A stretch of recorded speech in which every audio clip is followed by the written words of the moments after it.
The night was quiet on the edge of the ruined city. Only the sound of wind moved through the broken buildings, carrying dust and shadows. Human life had almost left this place years ago, leaving only silence and danger behind. Ethan, a young mechanic, walked slowly through the wreckage. His flashlight flickered across rusted cars, fallen walls, and collapsed towers. He had been searching for scrap parts to sell, just enough to survive another week. Most nights he returned with nothing, but tonight something strange caught his eye. At first, he thought it was a statue, half buried under metal beams. But when he stepped closer, he saw wires, shattered armor plates, and glowing lines fading in and out. It was not a statue, it was not human, it was an android, unlike anything he had ever seen before. Her body was tall, elegant, and built with alien design. Silver skin broken in places, one arm almost torn away. Her face looked almost human, but her eyes were dim, flickering like dying stars. She lay on the ground as if abandoned, forgotten after some battle long ago. Ethan's heart raced. Every story he had heard about alien machines returned his mind. They were weapons, merciless and strong, built to destroy. If she woke, she could kill him in a second. But she was broken, helpless, and maybe even dying. He took a deep breath and knelt beside her. His hands shook as he touched the cold metal surface of her chest. The warmth of faint energy pulsed under his fingers. She was still alive, still functioning, even after all this time. "Why would someone leave her here?" he whispered, his voice trembling. There was no answer, only the soft hum of failing circuits. Something inside him told him to run, to leave her where she was. But another voice inside his heart told him not to. He had always believed machines could be fixed. And if she was more than a machine, maybe she deserved a second chance. With great effort, Ethan cleared the rubble from around her. The beams were heavy, scraping his hands and cutting his arms. But slowly he freed her body from the prison of steel and stone. When he lifted her head gently, her lips parted as if to speak. But no sound came, only a spark of light in her fading eyes. He felt a chill down his spine. Was she asking for help or warning him to leave? He could not tell. Still, he whispered, "Don't worry, I'll try to fix you." Ethan dragged her broken form back to his workshop. It was a small garage hidden beneath the ruins, filled with old tools and spare parts. Every step felt heavier, as if the weight of his choice pressed down on him. By the time he reached his door, sweat covered his face. He laid her carefully on the metal table, and for the first time looked at her fully. Her design was unlike anything human engineers could create. Every curve of her armor was smooth, flowing like art instead of war. Her face, though pale and cold, looked almost alive, like a sleeping woman waiting to wake. Ethan felt uneasy staring too long. She looked beautiful, but also dangerous. He forced himself to look away and focus on the broken circuits and torn wires. The question filled his mind. Should he fix her or leave her dead? If he repaired her, she could destroy him. If he walked away, he would never know why she was here. His curiosity, stronger than his fear, made the choice for him. He cleaned her damaged chest panel and began his work. Each spark from the tools made him flinch, expecting her to suddenly rise and attack. But she remained still, silent, like a broken statue under his hands. As the hours passed, he replaced torn wires, sealed broken plates, and connected strange circuits that glowed with alien blue light. At one point, her fingers twitched. Ethan froze, holding his breath. Her hand moved slightly, then went still again. His heart pounded, but he whispered, "Easy, just hold on." The night stretched into dawn as Ethan worked. By morning, the first rays of sunlight touched the broken city above. Inside the workshop, the android's chest glowed brighter. The flicker in her eyes grew steadier, like embers turning in a fire. Ethan leaned back, exhausted but hopeful. "She's coming back," he whispered, almost to himself. But deep inside, fear grew stronger. What would she do when she woke? Would she thank him or destroy him? The answer waited behind her glowing eyes. The broken arrival was not the end. It was only the beginning. The android lay silent on Ethan's workshop table, her body cracked and broken. The glow from her chest was faint but steady now, like a weak heartbeat refusing to stop. Ethan stood over her, tired but determined, his hands shaking from hours of work. He had never seen technology like this before, yet somehow he felt drawn to it, as if destiny had placed her in his path. He turned on a small lamp above the table, the golden light reflecting against her silver skin. Her face looked calm, almost peaceful, as if she were only sleeping. But Ethan knew she was something far more dangerous. If she woke in anger, his life could end in seconds. Still, he gathered his tools again. He whispered to himself, "If I leave her like this, she'll fade away, but if I finish the repairs, maybe she'll live." The thought gave him courage, though fear coiled inside his chest. Piece by piece, he worked on her body. He replaced melted wires with salvage copper, patched torn armor with plates from old machines. Her systems were strange, not like human design. Every wire seemed alive, pulsing with light when touched. It felt less like repairing a machine and more like healing a living body. As Ethan connected one line of glowing fiber, her hand twitched again. He froze, staring at her still face. Her fingers curled slightly, then relaxed. A breath caught in his throat. She was responding, even if she had not fully awakened. Hours passed, and Ethan lost track of time. The city above remained quiet, only the sound of distant winds echoing through broken towers. In his workshop, it was just him and her. The silence felt heavy, yet also intimate. He wondered if she could hear him, if her mind was trapped behind the broken circuits. "You don't look like a weapon," he whispered as he tightened a bolt on her shoulder. "You look like someone." His words surprised even him. Why was he speaking to her like she could understand? Perhaps because deep inside, he wanted her to. When he reached the broken area near her chest, he hesitated. The panel was badly damaged, wires sparking faintly with every movement. This part was delicate. One mistake could end her completely.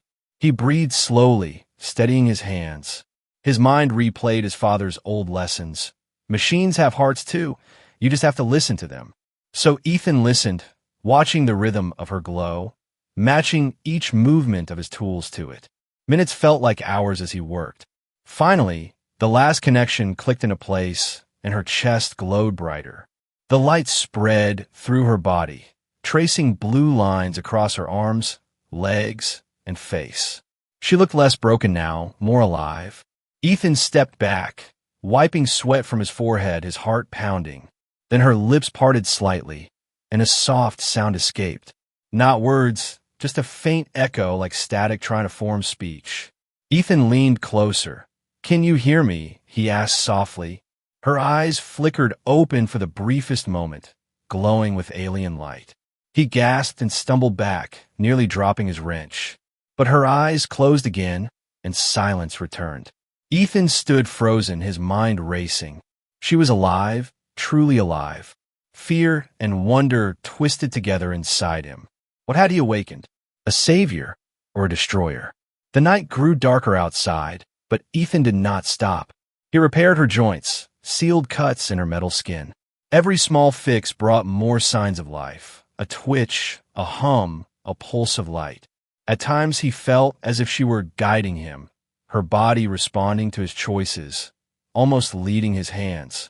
When the final repair was done, he stepped back and stared at her. She looked complete, no longer a broken relic of war. Her beauty struck him in a way he could not explain. She was alien, dangerous, but also fragile in her silence. He whispered, "If you wake, please don't hurt me." Then it happened. Her chest rose gently, like the breath of a living being. Her eyes opened fully this time, glowing with soft blue fire. The workshop filled with a low hum as her systems came alive. Ethan's heart nearly stopped. He had done it. He had brought her back. Her gaze turned toward him, sharp and unblinking. He felt pinned under her stare, like prey under the eyes of a predator. Seconds passed in silence, heavy and tense. Then her lips moved, and this time words formed. Her voice was soft, but carried strange tones, not human at all. "Human why?" she whispered. Ethan swallowed hard, his throat dry. He had no answer ready, no speech prepared. Why had he risked everything to repair her? Why had he chosen trust instead of fear? He opened his mouth slowly and said, "Because you were broken, and I fix things." Her glowing eyes studied him without emotion, but something in her expression shifted. Not anger, not hate, but confusion, as if no one had ever spoken to her that way before. The silence between them stretched, filled with tension, filled with possibility. And Ethan realized that from this moment, his life would never be the same. The android sat upright on the metal table, her glowing eyes fixed on Ethan. Her body, though repaired, still looked fragile in places, as if the scars of battle could never fully disappear. The silence between them pressed heavy, until she spoke again, her voice calm, yet strange. "Why did you bring me back?" she asked, each word sounding broken, as if language itself was difficult for her. Ethan swallowed, unsure how to answer. He stood with his hands trembling, trying to appear brave.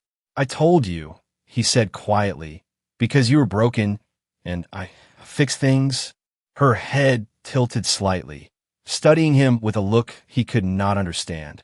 It was not anger, not gratitude, but something deeper, something unreadable. She lowered her gaze to her hands, flexing her fingers slowly. The light under her silver skin pulsed brighter with every movement. "I should not exist here," she whispered, her voice carrying a weight of sorrow. Ethan frowned. "What do you mean?" Her eyes rose again, and for the first time he saw pain in them. "I'm a weapon of war, built by those who wish to conquer. My purpose was never life, only death." Ethan felt a chill run through him. So his fears were true. She had been made for destruction. But something about the way she said it, the sadness in her tone, made him hesitate. "You don't look like a weapon," he said softly. "You look like someone who doesn't want that."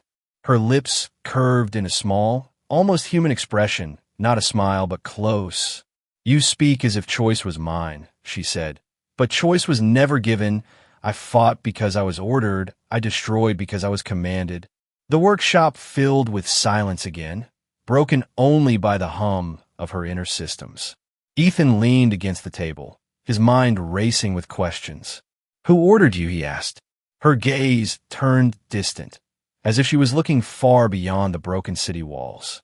"The Chiron Dominion," she said, her voice dark, "an empire that spreads across stars, devouring worlds. I was their blade, their shield, their tool." Ethan's chest tightened. He had heard whispers of the Dominion, stories told in fear by travelers. Worlds burned, civilizations enslaved. And here before him sat one of their weapons, alive, awake and remembering. Her voice grew quieter, filled with shadows. "I remember the battles, the screams, the fire. I remember tearing through defenses, hearing the cries of those who fell before me. They call me Seraph Unit 9. But even as I destroyed, I wondered, was there more to me than orders?" Her words carried sorrow so deep that Ethan felt it inside himself. He looked at her not as a weapon, but as someone broken in spirit, not just in body. "You're not just a weapon now," Ethan said firmly, trying to reach her. "You're free. There's no one here giving you orders, no dominion to control you." Her eyes narrowed, glowing brighter as if testing his words.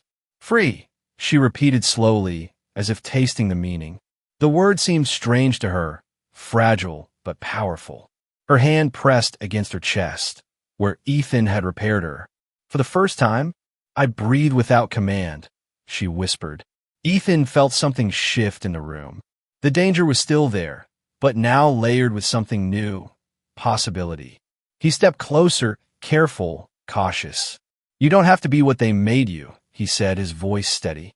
"You can choose now. You can decide who you are." Her eyes studied him again, sharp and unreadable. "You speak as if I am human," she said. "You repaired me as if I mattered. Why?" Ethan hesitated, then spoke the truth that had been building in him. Because everyone deserves a chance, even if they weren't given one before. For a long moment, she said nothing. Then she closed her eyes, and fragments of memory flickered across her mind. Explosions, burning skies, the cold faces of her masters. And then, Ethan's hands working with care, his voice whispering hope in her silence. The contrast shook her in ways no battle ever had. When she opened her eyes again, they seemed softer, less like weapons and more like windows. "I do not understand you, human," she said quietly, "but I feel something I cannot name." Ethan felt his heart race, unsure what she meant. Was it trust, confusion, or something deeper? He only knew that whatever it was, it bound them now, a fragile thread connecting human and android. Outside, the ruined city remained silent. But Ethan felt a storm gathering beyond the horizon. If the Dominion ever discovered she had survived, they would come. And when they did, everything would change. For now, though, it was only the two of them. A mechanic who repaired what was broken, and an android who carried memories of war. Together, they stood on the edge of something neither of them fully understood. The days after her awakening were uneasy. The workshop, once filled only with the hum of machines, now carried the presence of something far more mysterious. Ethan tried to continue his life as normal, sorting scrap and repairing old tools. But his eyes always returned to her. The alien android, Seraph Unit 9, sat quietly in the corner, her gaze sharp and unblinking, as if measuring every breath he took. She had not attacked, she had not tried to leave, but her silence carried its own weight. Ethan often wondered if she was waiting to decide if he was her enemy or her ally. One evening, as he tightened a rusted gear, he felt her eyes on him. Finally, he set his tool down and turned to her. "You don't have to just sit there," he said softly. "You can do whatever you want." Her head tilted, her glowing eyes narrowing slightly. "Do whatever I want," she repeated, her voice slow and thoughtful. "As if I have choice." "Yes," Ethan said quickly. "You do." She rose to her feet, her movements graceful but heavy with hidden strength. Each step she took made him tense, though he forced himself not to move. She stood before his workbench, her eyes scanning the scattered tools and wires. Her fingers brushed over a broken circuit board, and she looked at him again. "These are your weapons?" she asked. Ethan shook his head. "No, just tools. I fix things, I build, I don't destroy." Her gaze lingered on him, as if searching for truth. "Strange," she murmured. "In my world, tools and weapons are the same. Only purpose makes them different." The words made Ethan pause. He realized how deep her world of war had shaped her. To her, everything existed only for battle, for orders, for survival. And yet here she was, standing in a place where survival meant repairing, not killing. Over the next few days, she began to move more freely. She examined his shelves, his engines, even his half-finished projects. At times, she would touch the tools with care, as if trying to understand them. Other times, she would question him, her voice calm but sharp. Why spend hours repairing a machine when you could build a weapon? Ethan would always answer the same way. Because broken things deserve a chance, just like people. That answer seemed to unsettle her.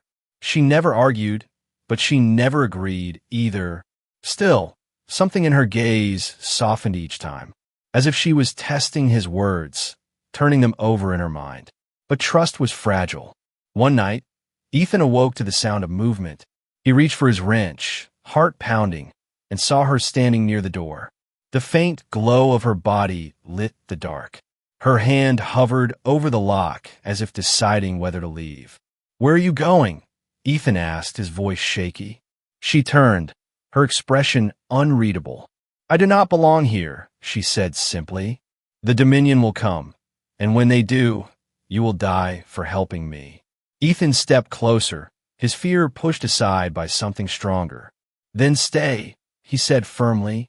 "Let me worry about what comes. You don't have to face it alone." Her eyes flashed brighter, her voice colder.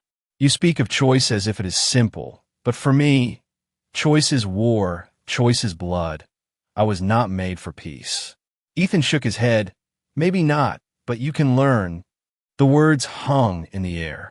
For a moment, he thought she might strike him, her body tense, her eyes sharp.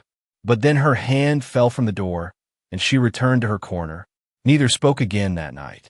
But something had changed. She had chosen not to leave. Not yet. In the following days, tension remained.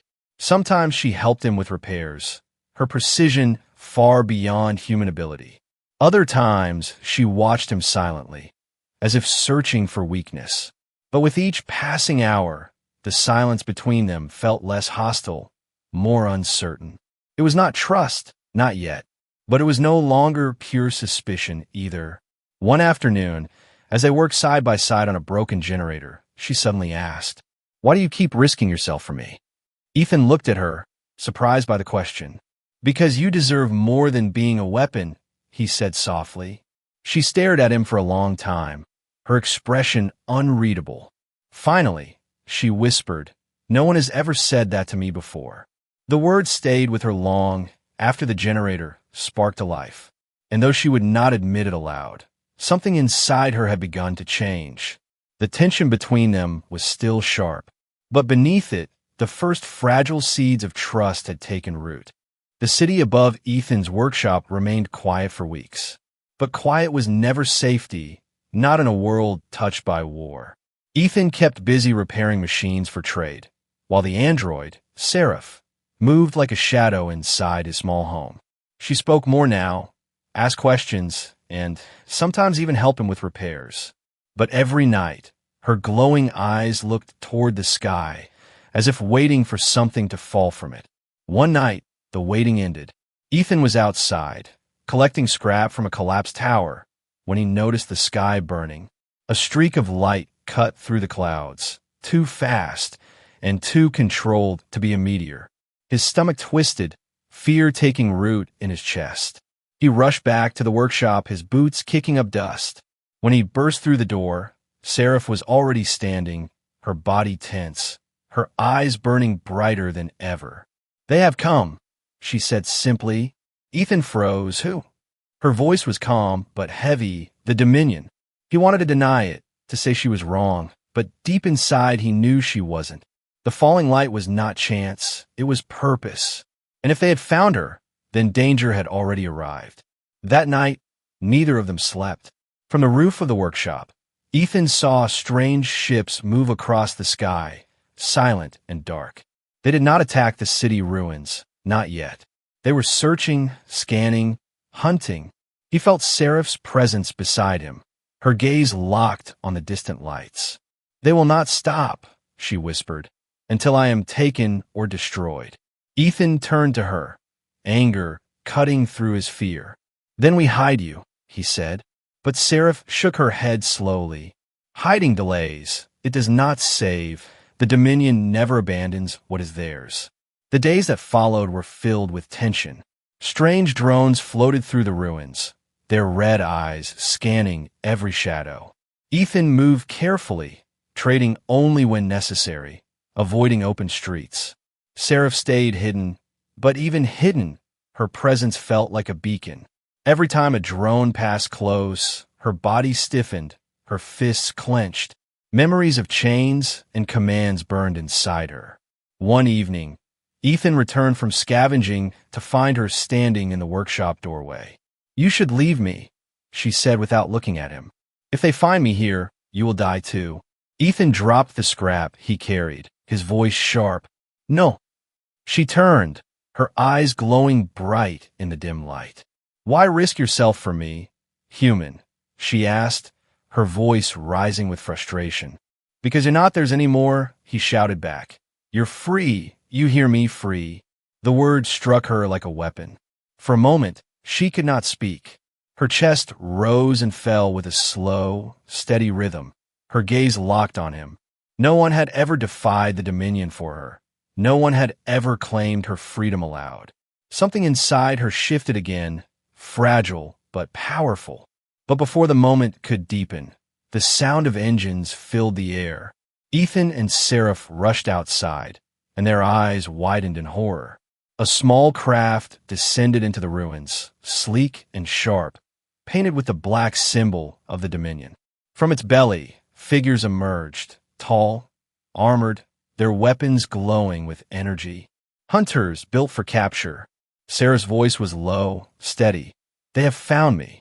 Ethan's heart pounded. He grabbed his wrench, the only weapon he had, though it was nothing against their firepower. We have to run, he said, but Seraph did not move.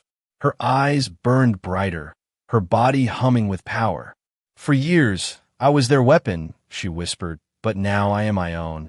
The soldiers spread through the ruins, their voices cold and mechanical as they searched.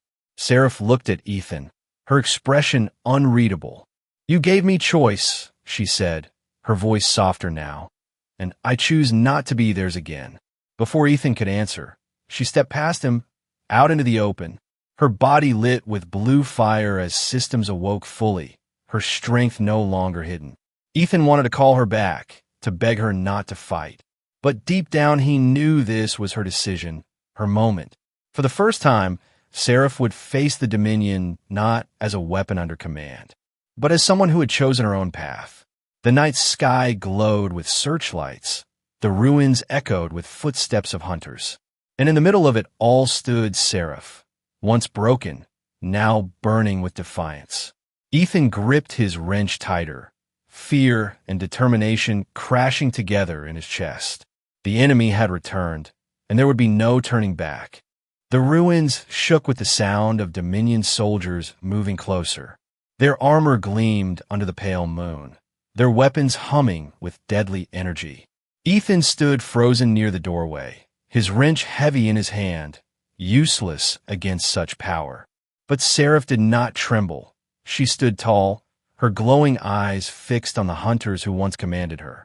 For a long moment, the world seemed to stop. Ethan could only hear the rush of blood in his ears, his heart pounding like a drum. Seraph turned her head slightly toward him, her voice low. You must run. Ethan shook his head, his voice rough. I'm not leaving you. Her eyes lingered on him, unreadable but sharp.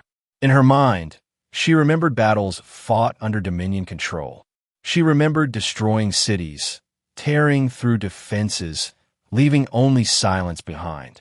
But she also remembered Ethan's hands repairing her with care, his voice whispering hope into her broken shell. And for the first time, she faced a choice that was hers alone. The soldiers closed in, their leader raising a weapon and shouting in their harsh alien tongue. Seraph stepped forward, her body glowing brighter, her voice carrying across the ruins. I am no longer yours, she declared. The soldiers froze for a moment, shocked, then raised their weapons as one. Ethan's breath caught in his throat. He wanted to drag her back inside, to hide, to survive. But Seraph's voice stopped him. You've gave me freedom, she said softly. Now I will use it. The first soldier fired, a beam of red light cutting through the night. Seraph moved with impossible speed, her hand striking the beam aside, the energy scattering into sparks. Her other arm swung, and the ground shook as a soldier was thrown into a broken wall. Ethan watched in awe and terror. She was powerful, unstoppable, a living storm. But she was no longer fighting for orders. She was fighting for herself, and for him. The battle spread through the ruins, fire and light painting the night sky. Seraph's movements were precise, controlled, yet every strike carried something new. Not obedience, not cold calculation, but will. Ethan ducked behind rubble as blasts tore through the air. His heart screamed at him to help, but he knew he was too weak. All he could do was survive and trust her. In the middle of chaos, Seraph took a hit. A beam struck her shoulder, sparks flying as her armor cracked. She staggered, her systems flaring with warning light. Ethan cried out, ready to run to her. But her gaze locked on him, steady and fierce. Stay back, she commanded. And then, through the pain, she rose again, stronger than before. The soldiers faltered, fear breaking their discipline. This was not the weapon they remembered. This was something else, something dangerous because it was free. With a final burst of power, Seraph struck down the last soldier, their armor crashing against the ruins. The night fell silent again, broken only by the faint hum of her systems. Ethan rushed to her side, his hands trembling as he touched her damaged shoulder. "You're hurt," he whispered. She looked at him, her expression softening. "I chose this," she said quietly. "I chose to fight not for them, but for you." Her words hit him harder than the battle itself. Ethan stared into her glowing eyes. He saw no machine, no weapon, but someone alive, someone who had made her own choice. In that moment, the fear in his chest turned into something else. Something warm, something terrifying, something real. Seraph lowered herself to one knee, her hand touching his arm gently. "You repair my body," she whispered, "but you repaired more than that. You gave me something I did not know I could have." Ethan's throat tightened, his words nearly breaking. "What's that?" he asked. Her voice was soft, almost human now. "Love." The ruins around them were still burning. The Dominion would surely return with greater force. But for that single moment, there was no war, no fear, no chains. There was only a human who believed in broken things, and an android who chose, at last, to be more than a weapon. The ruins were silent after the battle. Ash floated through the air, glowing red from the fires still burning in the distance. Ethan stood beside Seraph, his chest tight with both fear and wonder. She had fought like a storm, stronger than anything he had ever seen. Yet now, in the quiet aftermath, she looked more human than ever. Her body was damaged, sparks still flickering across her shoulder. But her eyes glowed softly, steady and calm. She looked at Ethan as if searching for something in his face. He swallowed hard, unable to find words. Finally, she spoke, her voice quiet but firm. "They will return." Ethan nodded slowly. He already knew the truth. The Dominion would not give up so easily. If they had found her once, they would send more. Bigger ships, stronger soldiers, endless waves until she was captured or destroyed. The thought made his stomach twist, but Seraph's hand touched his arm gently. "I am not afraid anymore," she whispered. Her words stunned him.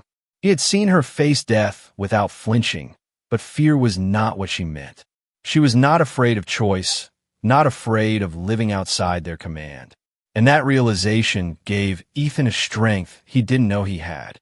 "What do we do now?" he asked. Her gaze lifted to the stars. For a long moment, she said nothing. Only the hum of her systems filled the silence. Then she turned back to him, her eyes softer than before. "We run, we hide, but we do it together." Ethan felt his chest tighten again, but this time it wasn't fear. It was something warmer, heavier, something that pulled at him every time he looked at her. He nodded. "Together." The next days were spent preparing.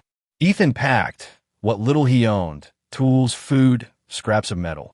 Seraph repaired herself as best as she could, her fingers working with precise grace. At times she asked him questions, not about war, but about life. "Why do humans laugh?" she asked one evening. Ethan smiled softly, because even in pain, sometimes we find light. She tilted her head, processing the words, and for the first time, he thought he saw the faint shadow of a smile on her lips. But shadows of danger never left them. Drones scanned the skies, searching for signs of resistance. Every night, the glow of Dominion ships burned faintly in the distance. Ethan knew their time in the city was short, yet for every moment of fear, there was also hope. Hope that together, they could carve out a future beyond chains. On their last night, in the workshop, Seraph stood in the doorway, staring at the stars. Ethan joined her, his hands dirty from packing the last of his tools. She spoke without looking at him. "You gave me something I never thought possible." Ethan frowned slightly. Freedom. Her glowing eyes shifted toward him. "More than that," she whispered. "You gave me love, and now I must protect it." Before he could answer, the sky lit again, brighter this time. A fleet of Dominion ships cut across the horizon, their search no longer quiet. Time was over. Seraph grabbed Ethan's hand, her grip strong yet careful. "Come." She said, "We must leave." They moved through the ruins under the cover of darkness. Every shadow a threat, every sound a warning. But Ethan felt strangely calm, because she was beside him, because she had chosen him, not as her master, not as her mechanic, but as her partner. As they reached the edge of the city, the night opened into endless wasteland. Broken highways stretched into the dark horizon. The Dominion fleet glowed faintly above, but they were still far away. For the first time in weeks, Ethan felt the air of possibility. It was dangerous, uncertain, but alive with promise. Seraph stopped, turning to face him fully. Her eyes burned like stars, her voice steady. "I was built to destroy, but you showed me how to live. No matter what comes, remember this. Your hands gave me more than repair. They gave me a new beginning." Ethan's throat tightened, his eyes locked on hers. "And you gave me more than survival," he whispered. "You gave me a reason." The Dominion fleet spread across the sky, hunting, searching relentless. But below them walked a human and an android side by side, bound not by war, not by orders, but by choice. And in the middle of ruins, under a broken sky, something new had begun.